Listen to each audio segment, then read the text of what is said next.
Dengan nikah, lihat kamu lebih konsentrasi. Dengan catatan, istrimu yang benar, yang mendukung, bukan repoti. Suaminya belum kerja, ngajak shopping terus. Beli kerupuk saja kalau gitu. Terus pertanyaan berikutnya itu, tadi kan kita di dalam pernikahan itu kita ada banyak hal-hal yang ingin kita raih gitu, diantaranya ridha Allah, ridha Rasulullah SAW dan sebagainya.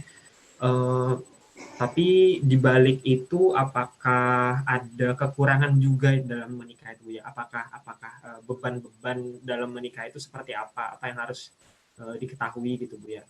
Mungkin ada yang berpikir mungkin ini terlalu sulit buat saya nggak ingin menikah, atau secara finansial atau secara materi saya tidak bisa, atau secara apa gitu sehingga dia mencari-cari alasan untuk tidak menikah Bu ya? Bagaimana itu Bu ya? Itu perlu mengolah kecerdasan.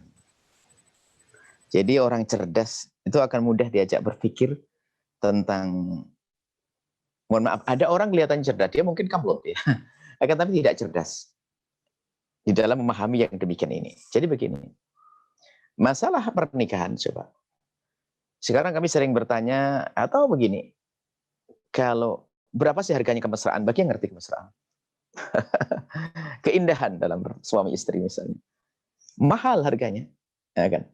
Kemudian kebutuhan itu, kebutuhan yang sangat pribadi itu berapa nilainya? Sehingga kita harus mengerti karunia Allah yang agung itu besar nilainya. Hubungan suami istri yang halal, memuaskan syahwat dengan yang halal, ada ridho Allah dan sebagainya. Nah, seperti orang itu loh yang malas menikah itu padahal dia punya hajat loh, yang tidak punya hajat. Kalau punya hajat itu kan orang cerdas, itu bagaimana hajat saya terpenuhi? Dan itu hajat yang rutin seperti orang mencari uang untuk bisa makan, hajat syahwat bisa lebih dahsyat dari urusan makan. Kalau makan, mohon maaf ini, kalau makan itu bisa kita banyak pilihan makan itu. Tapi urusan syahwat ini, jadi syahwat ini harus kita perhatikan karena itu kebutuhan berkala. Hari ini sudah kita puaskan, besok muncul lagi keinginan itu. Kemungkinan terus akan muncul. Kalau kita tidak punya yang halal, apa yang terjadi pada kita? Menahan, loh menahan itu kan berat. Menahan itu bagi orang yang tidak punya. Ya saya tidak punya. Loh, kamu bisa mempunyai, kenapa kamu memaksakan dirimu untuk menjadi tidak punya? Itu kan karena kamu tidak cerdas. Ini ada, bisa beli loh. Cari kan beli makan. Kalau makanan ya, lapar saya nahan lapar bisa beli.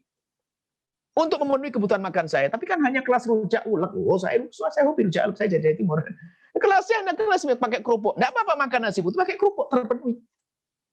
Makanya kalau kita tahu hajat kita, maka pernikahan akan mudah. Ada orang itu menikah dengan ambisinya. Itu loh, nasib buruk. Menikah dengan ambisinya. Jadi kalau saya tidak mendapatkan laki-laki yang karirnya lebih tinggi dari saya tidak akan menikah. Sama, seorang laki-laki pun demikian. Istriku harus punya karir seperti saya.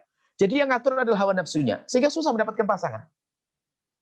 Ini, dia lupa dia punya hajat yang sangat mendesak, yang tersembunyi di balik kalbunya, dan yang ada di dalam syahwatnya. Sehingga apa? Sampai dia terlena, sampai usianya terlambat, tidak menikah. Padahal pintu halal sangat untuk memenuhinya sangat mudah, karena dia sudah sukses urusan kerjanya. Dia sudah ada rizki.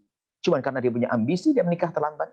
Suatu ketika ada seorang wanita yang dia sibuk dengan karirnya sampai dia punya klinik, punya segala, punya proses.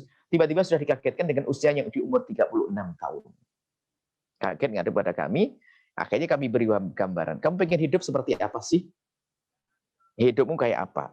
Suamimu berkarir seperti kamu, sebagai seorang dokter yang spesialis dokter, kemudian suamimu juga sepertimu, kamu direktur rumah sakit, dia direktur rumah sakit.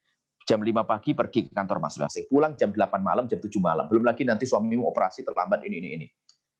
Terus kapan kamu ketemu, kapan kamu mesra, kapan kamu bercengkrama dengan anakmu? Atau suamimu adalah orang yang tidak seperti itu, akan tapi punya kegiatan yang berbeda. Akan tapi ini opsi yang kedua. Bahkan mungkin dia tidak punya kerjaan apapun, kerjaannya adalah memuliakanmu. Anggap saja dia sopir pribadimu, setiap saat menemanimu, merawat anakmu, dan seterusnya. Kan rezeki sudah ada pada kamu.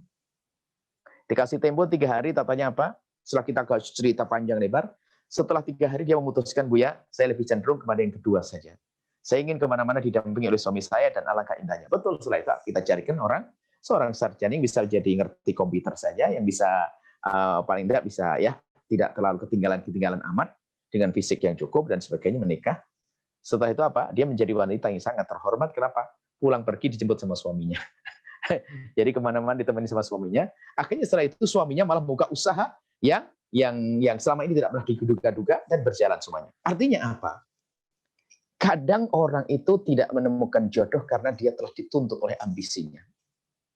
Nah, kalau Anda sebagai seorang laki-laki yang sudah diberi oleh Allah rezeki yang cukup misalnya, maka tidak harus wanita yang Anda nikahi adalah wanita yang kaya seperti Anda, akan tapi wanita yang bisa memperhatikan Anda, yang bisa menjadi ibu yang baik buat anak-anak Anda. Kalau Anda menjadi wanita karir yang sudah punya, Anda harus cerdas. Cari lelaki yang jangan sampai dia lebih sibuk dari saya. Lalu kapan saya mendapatkan kasih sayang? Akan tapi saya akan mencari suami yang sekiranya bisa memuliakan saya, merawat saya, dan seterusnya. Jadi saya sibuk selama ini, jangan sampai tidak ada yang memperhatikan saya. Nah, kemudian ya, kalau ternyata nanti ketemu yang sama-sama sibuk, tinggal menata. Suamiku sibuk, dia karir, aku juga karir. Maka harus ngerti agungnya pernikahan, mahalnya keindahan. Banyak orang tidak cerdas. Coba cari uang di luar itu untuk apa sih? Jawabannya adalah untuk keluarga. Tapi keluarga itu tidak cukup diberi duit, dia perlu sentuhan kalimat yang indah, mungkin belayan, pergaulan. Itu perlu diperlukan, bukan sekedar uang kita beri. Jadi jangan sampai ada yang berkata tidak punya modal. Enggak, modalnya tidak cukup duit saja. Bahkan mungkin duit menjadi tidak berarti kalau sudah ketemu dengan perilaku yang baik. Kita perlu cerdas di dalam memilih pasangan. Jadi maka menikah ini adalah harus kita pahami dengan kecerdasan. Jangan sampai kita ini menjadi sulit di dalam mencari pasangan karena apa? Ambisi di otak kita. Menikah. Kemudian cara menikah bagaimana? Bukan beban. Justru dengan menikah itu kita saling meringankan. Beban yang paling berat sebetulnya kalau kita paham adalah maksiat yang kita lakukan. Syahwat. Bagaimana seorang laki-laki datang syahwatnya, kemudian tidak, melihat perempuan sana pengen, tapi kita punya yang halal. Seorang wanita pun juga demikian. Akhirnya apa? Ditolong dengan pasangan. Ini kan pertolongan yang indah, bermesraan, dan sebagainya, suami istri. Cuman kadang banyak orang tidak cerdas semacam ini. Ambisinya hanya uang saja, hanya dunia saja. Padahal hati bertemu itu mahal. Sampai kita sering bertanya, berapa sih harganya kemesraanmu dengan istrimu dalam semalam waktu kamu berjumpa bersua? 1 juta, 2 juta, 3 juta. Kalau saya tidak bisa saya nilai. Nggak bisa dinilai. Tapi alangkah banyaknya orang mengorbankan keindahan ini hanya untuk mengejar yang namanya rupiah. Atau dolar atau ringgit dan sebagainya.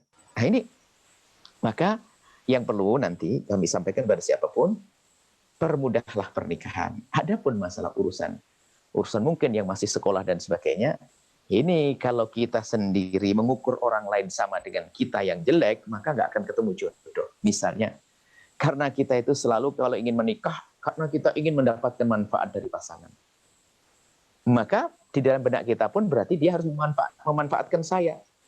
Sehingga Pak, saya belum punya modal untuk menikah. Kalau saya menikah nanti gimana dan sebagainya. Saya tidak punya uang. Pasti istri saya juga nuntut saya untuk ini. Padahal tidak semua wanita seperti itu. Tidak semua wanita seperti itu. Maka sekarang begini. Kalau ingin menikah, ukur hajat Anda. Kalau hajat Anda mendesak, maka di dalam menikah itu, misalnya, nah ini cerdas. Anda perlu apa sih? Anda perlu 5. Anggap saja dalam menikah itu harus ada 5 hal yang kita cari. Status, keturunan, nafkah, dan sebagainya. Ini 5 anggap saja. Oke. Kalau tidak bisa mendapatkan 5, sementara saya mendesak. Mana yang paling mendesak? Ustaz, syahwat saya takut melakukan yang haram. Maka mungkin nafkah tidak penting lagi. Karena saya juga punya uang. Yang penting kebutuhan pribadi saya terpenuhi. 4 ditutup. 1. Yang penting saya akan menikah yang agar saya selamat tidak melakukan zina. Nah ini 1. Cuman oke lah, tidak 1, 2 lah. Paling tidak saya ingin punya keturunan. Nah, keturunan milih wanita yang baik, yang solehah untuk saya nikahi. Sehingga Pak, kebutuhan syahwat saya terpenuhi, saya punya keturunan. Saya tidak perlu harta yang lain. Nah ini, kadang dia itu butuh 2, dia minta 5. Sehingga tidak cepat menikah. Minta 5, ini adalah kecerdasan di dalam mencari pasangan. Ada wanita, kita menemukan wanita kaya raya, dia cukup. Kenapa kok dia seperti orang yang tidak laku? Padahal dia secara fisik cantik. Hartanya sudah cukup. Rupanya Pak, dia ingin menikah dengan ambisinya. Padahal kalau dia membuka pintu halal, cari laki-laki yang soleh, yang paling tidak kalau tidak bisa beri nafkah, tapi tidak merongrong dia. Itu kan sudah cukup. Misalnya seorang wanita kaya, lalu menikah dengan laki-laki, dia tidak kaya, tapi dia baik, soleh. Dia dengan nasab yang baik, perilaku yang baik, cuman dia tidak beri nafkah. Oke. Yang penting tidak merongrong saya. Itu sudah cukup sebetulnya bagi wanita tersebut. Suatu ketika ada juga ini kisah, makanya aneh. Seorang wanita mengatakan, Buya saya itu punya suami, aduh ya terus maunya saya mau sudahan aja dah. Namanya kenapa? Dia adalah seorang sukses, wanita sukses. Dia tidak punya kerjaan, Buyan. Terus, bukankah kamu sudah kaya cukup? Iya, masa laki-laki semacam itu. Saya tanya, dia tidak sholat? Sholat, Buyan. Dia pernah mukul kamu? Tidak. Kasar kepada kamu? Tidak. Terus kamu apa yang kamu inginkan? Ya maksud saya laki-laki kan kerjaan. Sudah pernah mencoba kerja? Kerja gagal. Loh, kan dia bukan tidak mau kerja, tapi kerjanya gagal.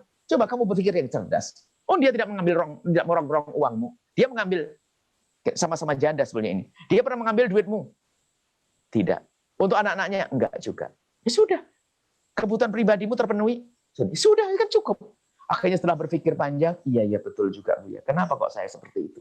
Dia ambisi. Dia merasa malu punya suami pengangguran. Dia paling enak suaminya kalau nganggur. Bisa menemani terus, yang penting di rumah kan cukup. Tidak harus dari sakunya, koceknya suami. Cuman suami punya kewajiban untuk bernafkah, berusaha. Kalau tidak bisa, istri mencukupi. Jangan saling tuntut. Inilah yang harus kita hadirkan dalam hidup agar mudah. Yang menjadi susah, akhirnya banyak wanita-wanita kita temukan adalah susah menikah. Karena apa? Ambisinya yang harus dituruti. Sampai terlambat menikah. Semakin mundur bukan semakin mudah bagi dia untuk menikah. Misalnya usia sudah 38 tahun. Dia pengen menikah. Kemudian dia pakai aturan, suamiku harus lebih tua dariku. Jangan mengatur Allah. Sudah kalau ketemu lebih muda, yang dia baik tidak ada masalah. Terus suamiku harus, ini cuma ngatur nggak ketemu lagi. Yang penting takut kepada Allah. Saya akan cari pintu halal. Halal aku ambil, selesai. Ini bagi yang sudah umur. Kemudian yang masih sekolah, tidak ada alasan untuk tidak menikah kalau memang semua orang yang mengukur dirinya sendiri. Saya seorang mahasiswa misalnya, syahwat saya besar sekali. Naudzubillah, saya khawatir masuk zina dan sebagainya. Bagaimana saya menikah? Ajukan kepada orang tuamu untuk menikah. Bahkan orang sukses rata-rata setelah menikah, menyelesaikan doktoral setelah menikah sudah tua, berubah. Sekolah sambil kuliah dong. Saya merasakan waktu menikah saya sambil kuliah. Kalau saya nunggu selesai, waduh, berapa puluh tahun habis. Nah, tapi di saat itu pun kita memilih sekiranya yang mengerti tentang keadaan kita sama-sama kuliah. Makanya waktu itu sampai saya sebarkan ke anak muda. Berani menikah, yes, pacaran, no. Bagaimana? Mempermudah dong. Kan nikah bukan untuk saling menggenjat. Nikah itu untuk saling memberi. Memang ada saat kita menerima, tapi jangan menuntut. Lalu apa? Ya bahasa kami adalah BSS. Masih sama-sama kuliah sih. BSS, bayar sendiri-sendiri. Cuman aturannya manajemen pemakaian rumah tangga kita pun laki-laki duitnya pakai dulu dong. Dia dapat kiriman, saya dapat kiriman. Habiskan dulu duit saya, baru duit istri nanti. Kalau bulan itu cukup duit saya, duit istri tabung. Begitu. Ini kan istri kan tanggung jawab kita seharusnya. Cuman karena dia bisa nerima. Makanya seperti itu. Jadi Anda sama-sama kuliah. Boleh. Halal. Yang lain tidak punya pikirannya kemana-mana. Anda konsen. Anda punya istri, Anda punya suami. Berduaan halal indah. Bahkan kami himbau kepada orang tua hari ini, permudahlah urusan pernikahan. Lu gimana pendidikan mereka? Pendidikan. Pernikahan tidak akan menghalangi pendidikan. Dan itu kita temukan dari orang-orang. Kita ngerti orang besar Syekh Muhammad Said Ramadan Al-Buti. Oleh ayahnya apa? Langsung dinikahkan saat usianya 17-18 tahun dengan wanita yang lebih tua 4 tahun dari beliaunya. Keluar dari beliau adalah anak-anak yang soleh-soleh. Jadi kenapa? Karena pernikahan ini memang direncanakan itu lebih enak daripada terlanjur jatuh cinta menikah dengan dia mau tidak mau. Astagfirullah. Gimana bisa indah? Gimana bisa keturunan yang baik? Nggak bisa memilih kok keturunan yang baik. Jadi biarpun misalnya anak kita masih sekolah, nggak ada masalah. Sekolah sambil belajar. Cuman semuanya harus mengerti prinsipnya adalah apa? Ya apa adanya dong. Kan kita masih berjuang. Metiknya nanti. Akhirnya sampai berapa tahun kita di luar negeri waktu itu dengan istri, kita tidak pernah belikan baju dan dia menerima. Setiap kita ingin belikan baju, katanya apa? Dipakai yang lainnya saja, pakai yang lainnya. Saya pakai yang saja. BSS. BSS sebenarnya ada prinsip memudahkan dalam pernikahan. Dan kami himbau kepada orang tua, jangan lihat anak Anda selamanya adalah sebagai seorang anak. Akan tapi lihatlah dia adalah sebagai seorang wanita dan pria yang punya kebutuhan khusus yang tidak bisa diwakilkan kepada siapapun.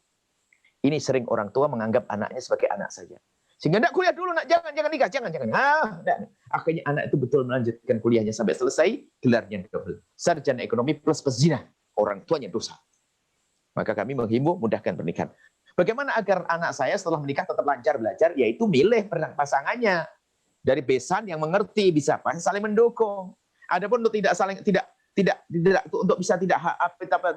tidak keburu punya anak, itu diatur di antara mereka, diajak bicara diskusi yang baik.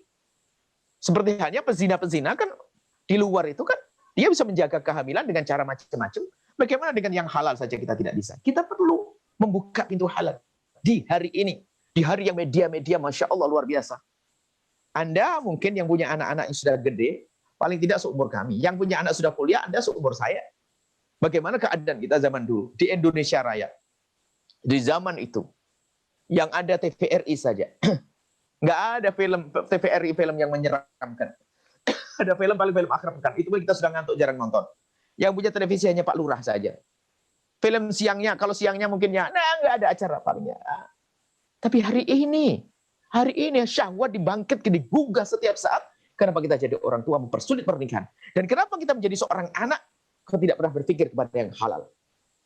Cari yang halal. Kami menikah juga masih kuliah. Dan sampai hari ini pun anak-anak kita upayakan yang mengambil pendidikan, khususnya yang sudah S2 dan melanjutkan pendidikan, kami upayakan segera menikah. Dan menikah, kemarin kita juga nikahkan anak-anak kita yang ambil S2, dan selanjutnya ambil S3, nikah. Kenapa? Dengan nikah lihat kamu lebih konsentrasi. Dengan catatan istrimu yang benar, yang mendukung, bukan repoti. Suaminya belum kerja ngajak shopping terus, beli kerupuk saja kalau gitu. Artinya memudahkan pernikahan. Insya Allah seperti itu. Anak-anakku, adik-adikku yang ganteng-ganteng, soleh-solehah, ganteng cantik, pacaran no, pernikahan yes. Ada untuk menyelesaikan permasalahannya, diskusi yang baik.